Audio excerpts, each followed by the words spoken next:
بسم الله والصلاة والسلام على رسول الله. اللهم صل وسلم وبارك على سيدنا محمد وعلى آله وصحبه وسلم.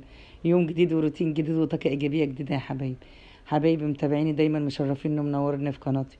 يا رب ما تحرم من دعمكم لنا أبدا يا رب. تعالوا نشوف الحاجات الجميلة دي إن شاء الله تعجبكم بإذن الله. الفيديو ده جميل وهيعجبكم بإذن الله، وحاجة اقتصادية جدا مش مكلفة ولا حاجة إن شاء الله. بصوا، من اقل من نص كيلو كنافه، اللي هي الطرح مش مفرومه ديت. ان شاء الله نعمل حاجه حلوه جميله كده، جربوها معايا ما شاء الله تشوفوها تعجبكم باذن الله. بس تكون اهم حاجه تكون طازه، يعني تكونوا جايبينها طازه يا حبايبي. تعالوا نقول بسم الله ونصلي على الرسول صلى الله عليه وسلم. مبدئيا كده انا عندي شربات، بس انا يعني برضو هعرض برضو طريقه الشربات. طيب، حطيت كوبايه سكر وعليها حوالي اقل من 3 ارباع كوبايه يعني نص كوبايه ميه ومعلقتين 3 كده. ماشي، كوبايه سكر اقل من نص كوبايه ميه يا حبايبي. هقلب السكر كده على البارد في الاول، وبعد كده ارفعه على النار واعصر عصره ليمونه. وهقلب برضو بقيه السكر الكميه اللي متبقيه عشان خاطر ما تسكرش يا حبايبي من زي ما انتم شايفين كده. بعد كده هعلي النار عليها، هيبتدي يغلي من 7 ل 8 دقايق على النار. قبل ما انزله يكون عندنا اللي هو العسل الكلوكوز ده، تحط معلقه. لو ما فيش عندك مش مشكله، بس علشان بيتقل الشربات وبيبقى ما شاء الله يعني تقله كويس كده. طيب بعد كده بيقعد بقول لكم من 7 ل 8 دقايق كده، وبعد كده بنطفي عليه وبنسيبه يبرد على جنب. بس احنا على فكره هنعوزه دافي، هنبقى ندفيه تاني بعدين هقول لكم اهو.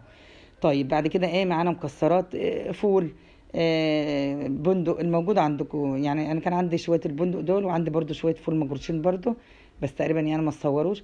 فقلت ان انا اعمل بهم النهارده ما شاء الله. ولو عملتها من غير، في كام واحده فضلوا عملتهم من غير، والله جميل مقرمش اكتر من اللي فيه البندق كمان والمكسرات ما شاء الله. فهنجرب مع بعض كده ونشوف يا حبايبي. طيب، اول حاجه مبدئيا كده معانا الصينيه اللي هو المستطيله ديت، الصينيه اللي في النص. طبعا حسب الكميه اللي عندك، الكنافه اللي عندك هتستخدمي الصينيه. حطيت فيها شويه زيت كده ما شاء الله، يعني محترمين كده، حوالي نص كوبايه زيت. وبعد كده ديت بتاع الكنافه هي يا حبايبي ما شاء الله طازه وما شاء الله جميله كده، يعني هتلف معانا ان شاء الله بسهوله باذن الله.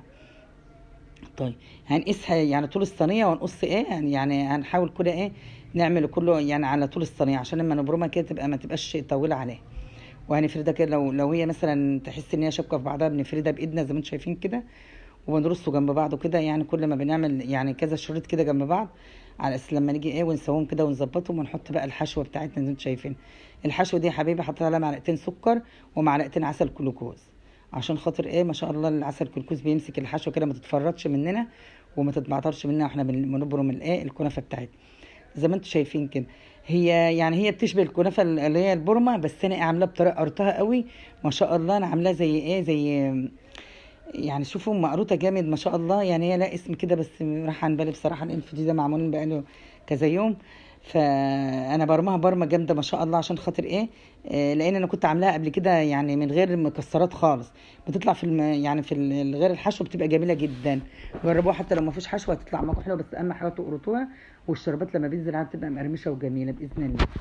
طيب برضو هنعمل كمان واحده اهوت واتنين زي ما انتم شايفين. اهم حاجه تظبطوا يعني كميه الكنافه اللي انتم شايفينها ديت، عشان خاطر ما تبقاش مفركشه كده ومسويه زي ما انتم شايفين كده. وهنقرطها قرطه حلوه عشان تمسك الحشوه يا حبايب زي ما انتم شايفين كده. انا كنت عامله اللي هي الكنافه البرمه الاولانيه، كنت عاملاها في رمضان برضو، لو حبيتوا ترجعوا لها. مش بتتبرم زي ده قوي كده يا حبايب. طيب، برضو هنعمل كمان واحده اهوت عشان تبقى الفيديو واضح يا حبايب قلب. لو وصلتوا معايا المقطع ده يا حبيبي، حطوا لكم كومنت حلو كده ولايك جميل يشجع الفيديوهات دي، وفعلوا زر الجرس عشان كل اشعاراتنا توصل لكم باذن الله. واللي ما اشتركش في القناه بتاعتنا يشترك دايما، اشتراككم بيساعدنا وبيفرحنا. يا رب ما تحرم من دعمكم لنا ابدا يا رب. طيب شوفوا، بنقرطها قرطه حلوه ما شاء الله، وبنقطعها بتبقى شكلها حلوه. القرطه الجامده دي بتبقى عاتيه يعني تحس ان القطعه كده ما شاء الله عاتيه. يعني شوف زي ما انتم شايفين كده، يعني متلويه مع بعضها كده، بتدي شكل حلو قوي. بعد ما عملنا الكميه كلها بتاعتنا اللي عندنا يا حبيبي وخلصنا، هنجيب حوالي كوبايه سمنه. لو عايزين سمنه على زيت، بس اهم حاجه هي السمنه بتدي طعم حلو. حطيت كوبايه يا حبيبي دوبتها، يعني دوبك تفتها، وقمت نازله عليها على الكنافه بتاعتنا. هي هتاخد كفايتها. يعني هي لو ده كمان كوبايه زيت يعني كوبايه سمنه، ممكن تحطوا كوبايه زيت، كوبايه سمنه ونص كوبايه زيت بقى. هي هتاخد يعني كفايتها، وبعد كده الباقي هتصفوه. ممكن لو فضل في الصينيه بتصفى عادي، ولازم لو فضل في الصينيه تصفوه، عشان خاطر لو انتوا سبتوا السمنه فيها مش هتشرب الشربات بتاعي يا حبايبي. بس انا كنت حاطه كوبايه كافيه قوي ما شاء الله، يعني ايه خليتها يا دوبك ما صفتش منها حاجه. بعد كده الشربات بتاعنا ندفيه، لو هو برد مننا ندفيه عشان خاطر لو هو بارد اللي احنا عايزين تبقى مقرمشه.